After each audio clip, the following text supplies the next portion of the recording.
এই অঞ্চলে মানুষ এবার আমাকে বলেছে, তারা এইভাবে বলে যে মনি, তোমাকে আমরা সবাই মিলে 2001 সালে, 2008 সালে, 18 সালে ভোট দিতে পারিনি, কিন্তু এইবার সময় এসেছে আমরা সবাই, হিন্দু মুসলমান খ্রিস্টান যারা আছি, আমরা সবাই মিলে তোমাকে একদম একচেটিয়া ভোট দেব। তুমি শুধু মার্কাটা নিয়ে আসো, ধানের শীষ নিয়ে আসো, আমরা তোমাকে ভোট দেব। তারা অধীর আগ্রহে বসে আছে যে আমাকে ভোট দেওয়ার জন্য।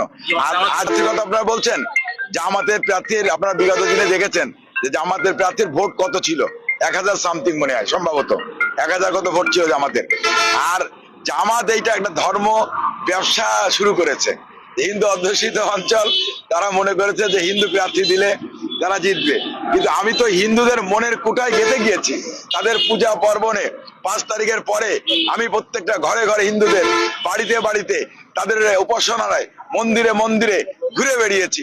তাদের নাম যজ্ঞ বলেন, তাদের মহোৎসব বলেন, তাদের ধর্মীয় উৎসব বলেন, পূজা পার্বণ বলেন,